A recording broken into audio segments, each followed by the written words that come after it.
उसी साप के वशीभूत देवयानी जी को कोई ब्रह्म ऋषि पति रूप नहीं प्राप्त होना था, पति रूप में।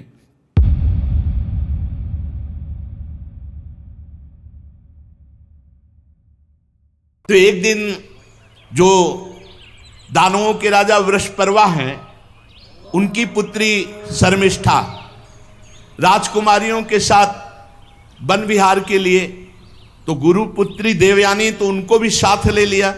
हजारों सखियां और उपवन में टहल रही थी। सुंदर पुष्प से लदे हुए अनेक वृक्ष, सुंदर सरोवर जिनमें कमल खिले हुए थे, भौरे गुंजार कर रहे थे, बड़ा ही सुंदर। उधर ये सब राजकुमारियां स्नान कर रही थी, सरोवर में खेल रही थी, नवयुवती थी और निर्वस्त्र थी।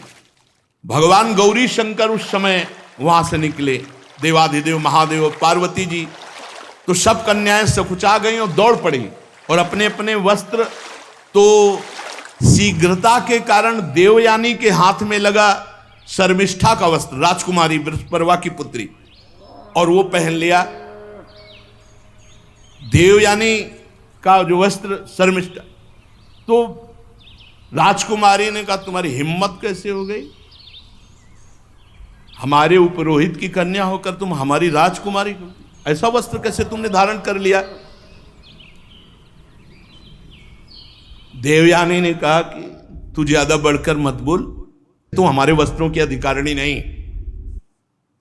अब वहां राजकुमारी और देवयानी की बातचीत,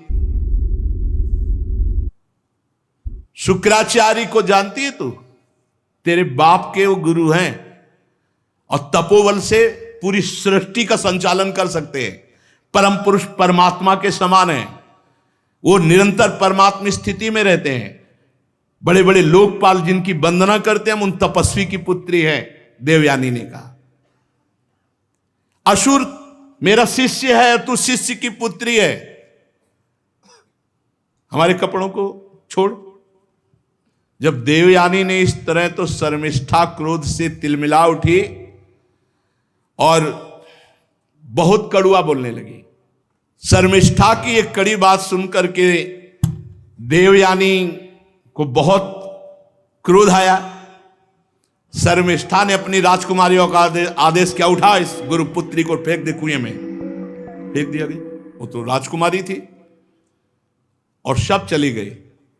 इधर महाराज ययाति जंगल में शिकार आदि के लिए, तो प्यास लगी, तो सेवकों ने कहा कि कोई है कुएं पे, तो उनका मैं देखता हूं। तो निर्वस्त्र देवयानी थी, क्योंकि निर्वस्त्र करके फेंकवा दिया था कुएं में।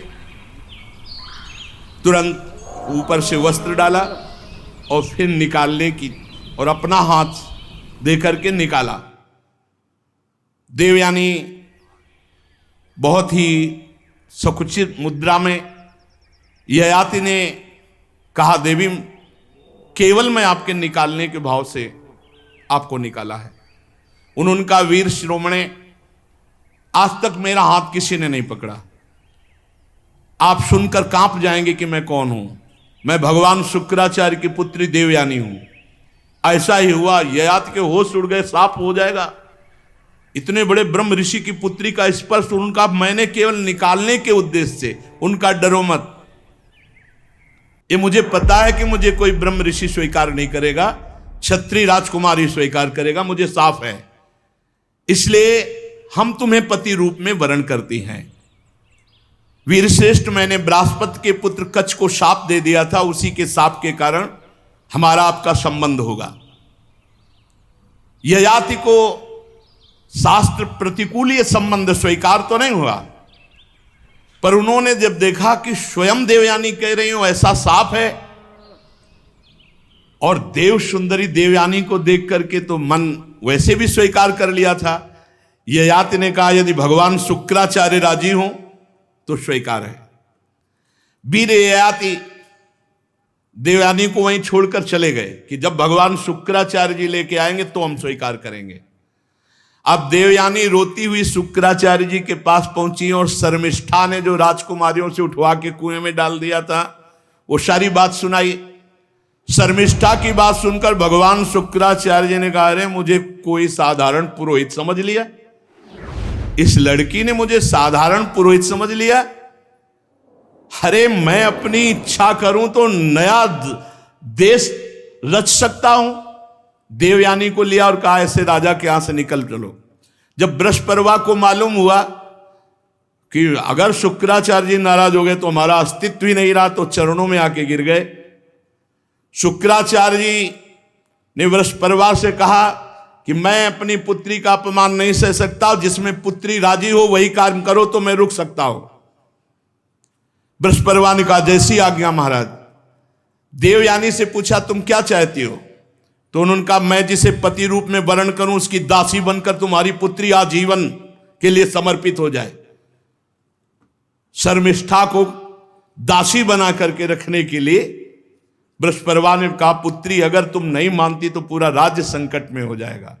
शर्मिष्ठा ने अपने परिवार वालों को संकट से मुक्त करने के लिए देवयानी की बात स्वीकार कर ली और दासी का वेश धारण करके ययाति महाराज को जब देवयानी दी गई तो शुक्राचार्य जी ने बड़े उत्साह से देवयानी का विवाह राजा ययाति के साथ कर दिया और शर्मिष्ठा दासी के रूप में दी गई। जब ययाति महाराज पाणी ग्रहण किए तो देवयानी ने कहा, एक बात ध्यान रखना, ये दासी कभी तुम्हारे नजदीक नहीं दिख, क्योंकि वो राजकुमारी है, वो भी सुंदर है, बृहस्पति की पुत्री। तो उनका कभी इसको अगर आपके समीप देखा, डरते थे महाराज ययाति देवयानी से, क्योंकि शुक्राचार्य जी पावर थे। उन्होंने कहा कि कभी सेज पर नहीं स्वीकार करूंगा।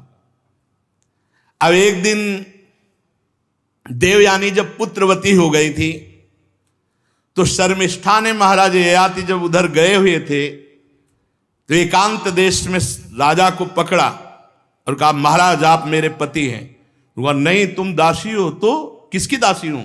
देवयानी की ना। तो दासी, जिसकी दासी उसका पति भी उसका पति होता है। उसने बड़े राजा की पुत्री थी, बड़ी प्रवीणता से महाराज ययाति को अपने वश में कर लिया। शर्मिष्ठा राजकुमारी थी, महाराज ययाति को अपने अधीन कर लिया। पता नहीं चला देवयानी जी को। देवयानी जी के दो पुत्र हुए, महाराज यदु परम पवित्र, इन्हीं के वंश से यदुवंशी भगवान श्री कृष्णचंद्र जी इन्हीं के वंश में प्रकट हुए, यदु और तुर्वश। और बृहस्पति की पुत्री शर्मिष्ठा के 3 पुत्र हुए, द्रुहि, अनुपुरु। एक दिन देवयानी वन विहार में घूम रही थी तो देखा वन में 3 राजकुमार राज चिन्हों से युक्त। तो उनका चक्रवर्ती सम्राट महाराज ययाति के तो 2 पुत्र हैं और ये राजकुमार जैसे चिन्ह धारण किए हुए पुत्र के नजदीक गए। बोले, तुम्हारे पिताश्री कौन है? बोले, महाराज चक्रवर्ती सम्राट ययाति। ययाति? किसके पुत्र हो तुम? तो कहा, मां शर्मिष्ठा के। देवयानी जी तुरंत ययाति के हाजिर हो। ययाति से कहा, तुमसे कहा था इसको स्वीकार, हमारे 2 उनके 3। नाराज हो गई देवयानी जी। अब देवयानी जी इतना क्रोधित हो गई कि गुस्सा में भरकर छोड़ दिया और शुक्राचार्य जी के पास पहुंच गई। ययाति जी पीछे पीछे पैर पकड़ना, हाथ जोड़ना, मान जाओ शुक्राचार्य जी के पास मत जाओ, लेकिन उनको अपने जानते थे ससुर जी कुछ न कुछ रच देंगे। अब अनुनय विनय, चरण दबाना, गलती मानना, हाहा खाना, कुछ नहीं सुना। देवयानी ने शुक्राचार्य जी के पास पहुंच गई। शुक्राचार्य जी ने कहा, क्या हुआ बेटी? बोले, इस स्त्री लंपट ने हमारी आज्ञा नहीं पालन की, इसने दासी के गर्भ से 3 पुत्र उत्पन्न किए, हमारे गर्भ से 2 पुत्र, इसलिए इनको दंड दे दो। बोले, तुम ही बता दो। तो भाई इनके शरीर में बुढ़ापा आ जाए और स्त्री सहवास योग्य न रहे। अब तुरंत महाराज ययाति, जो ही शुक्राचार्य जी तो ऐसे जल फेंकने की जरूरत थी, अब वो बूढ़े हो गए, किसी काम के नहीं। ययाति ने कहा, आप खुश हो, तुमने अपने पैरों में भी तो कुल्हाड़ी मार ली। अब देवयानी को फिर चेत आया तो ययाति देवयानी से जो विनय की वो सुनने लायक है। उन्होंने कहा कि मैं विषय भोग करते करते आज तक तृप्त नहीं हुआ और बिना इसकी अनुभूति के, तृप्ति के कोई वैराग्य नहीं धारण करता। इसलिए हम पर कृपा करो। महाराज ययाति देवयानी से, अब देवयानी प्रसन्न हो गई, देखा कि अब तो शुक्राचार्य जी से कहा औषधि देव, कुछ उपाय करो कि बुढ़ापा जाए, जवान हो फिर। तो उनका जो पुत्र अपनी जवानी दे दे उसकी जवानी लेकर के फिर ये गृहस्थ धर्म का प्रयोग करे। अब वो हल तो मिल गया, तो सबसे बड़े पुत्र देवयानी के से संसर्ग जो प्रकट हुए थे महाराज यदु से कहा कि आप अपनी जवानी हमें दे दीजिए। तो उनका किस काम के लिए, कार्य क्या है? तो उनका मैं अभी भी इस विषय भोगों से तृप्त नहीं हुआ। नहीं, कदापि ऐसा नहीं हो सकता। और मनुष्य जब तक विषय सुख का त्याग नहीं करता, वैराग्य नहीं होता, तब तक उसे तत्व ज्ञान नहीं होता। इसलिए मैं ये स्वीकार नहीं करता। महाराज यदु ने मना कर दिया। तुर्वश, दैहु, अनु जो शर्मिष्ठा के भी पुत्र थे, उनसे भी कहा। उन सब ने कहा नहीं, जैसा हमारे बड़े भाई कहते हैं वैसे हम स्वीकार, हम नहीं जवानी देंगे। पुरु से कहा, पुरु ने कहा पिताश्री आप ही हमारे परम पद हो, बहुत धर्मात्मा पुरुष ही भी। पुत्र का वास्तविक शरीर पिता का ही अधिकार है। ऐसी अवस्था में मांगने की बात कर रहे हो आप? हम आपका उपकार का बदला नहीं चुका सकते। आप हमारे माता पिता हैं, ये शरीर आपका है, ये जवानी आपकी है। मैं आपका बुढ़ापा और इंद्रिय शक्तिहीनता स्वीकार करता हूं, आप हमारी जवानी स्वीकार करें, जैसा चाहें वैसा उपभोग करें। पिता का अगर आज्ञा का पालन न करे तो पुत्र क्या हो, तो पुत्र नहीं है।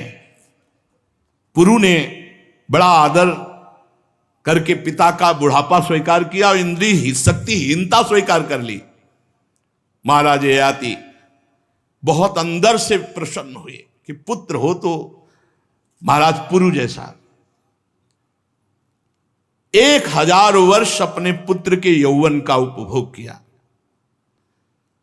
फिर वही तृष्णा वैसे, इसीलिए ये समझने के लिए चरित्र सुनाए जाते हैं। फिर वही तृष्णा वैसे ही, कोई तृप्ति नहीं, फिर वही चाह। महाराज ययाति को भोगों से तृप्ति नहीं, ऊब कर छोड़ना पड़ा। मतलब गजब हो गया इन दुष्ट इंद्रियों का। महाराज जब एक दिन देखा कि मैं इतना नीच हो गया हूं कि अपने पुत्र की जवानी भोग रहा हूं, फिर भी नहीं, अब नहीं। देवयानी से कहा, भृगुनंदिनी पृथ्वी में मेरे समान कोई विषयी होगा? इंद्रियों का गुलाम हो चुका हो, कोई परमार्थ की वृत्ति नहीं रह गई, केवल विषय सेवन, अपने पुत्र की भी जवानी भोग लिया, आज तक कभी तृप्ति नहीं हुई। नहीं, अब नहीं प्रिय, अब नहीं। बस यही बात जिसके जीवन में आ गई, अब लो नशानी अब ना नशइयो, जीत गया। जो इंद्रियों को छूट दे देता वो कितना भी बड़ा विद्वान या बलवान हो, नष्ट हो जाता है। राम कृपा भव निशा सिरानी, जागे पुण्य न नशइयो, अब लो नशानी अब ना नशइयो। बहुत हो गया, अब इंद्रियों का खिलवाड़ नहीं। विषयों का सेवन करते करते हाय हाय मेरे पुत्र की 1000 वर्ष आयु मैंने भोग ली, फिर भी वही भोग लालसा। इस वासना और भोगों की तृष्णा का अंत नहीं। आज मैं परमात्मा को साक्षी करके निश्चित करता हूं कि आज के बाद इन भोगों को स्वीकार नहीं करूंगा। यही जय है, जिसकी समझ में जब आ जाए और निश्चय कर ले, वही जय है। ययाति ने अपनी जो पुत्र की जवानी थी पुरु को लौटा दी, वो बुढ़ापा ले लिया और निश्चिंत होकर भगवान के चिंतन में लग गए। दक्षिण पूर्व दिशा में द्रुहि, दक्षिण में यदु, पश्चिम में तुर्वस, उत्तर में अनु को राज्य देकर अपने सिंहासन पर पुरु को बैठाला और आप सब कुछ त्याग कर वनवास ले लिए। बहुत वर्षों तक घोर तपस्या परायण रह करके आप विचार करो, ये है निश्चय। जब छोड़ दिया तो छोड़ दिया, चल दिया। बहुत कठोर तप करके वन में जाकर समस्त आसक्तियों का त्याग करके आत्म साक्षात्कार करके त्रिगुणमय लिंग शरीर को भस्म करके परमात्मा वासुदेव की भागवतिक गति को प्राप्त हुए महाराज ययाति, जो बड़े बड़े संत जन प्राप्त करते हैं। स्त्री पुरुष परस्पर मोह के कारण, ये जो आसक्ति के कारण बंधे रहते हैं, इसी से आत्मबोध नहीं हो पाता। ये हंसी खेल नहीं है माया मोह का त्याग करना। स्वजन संबंधियों का जो एक जगह इकट्ठा होना, उनका आकर्षण होना, ये बहुत बड़ा माया का फंदा। इससे अलग होना बहुत कठिन है। कोई श्री कृष्ण कृपा पात्र ही ऐसा अनुभव करता है कि भोगों में सुख नहीं है, संसार के संबंध मिथ्या हैं, और अपने चित्त को निरंतर परमात्मा में लगाकर भगवान वासुदेव को प्राप्त होता है।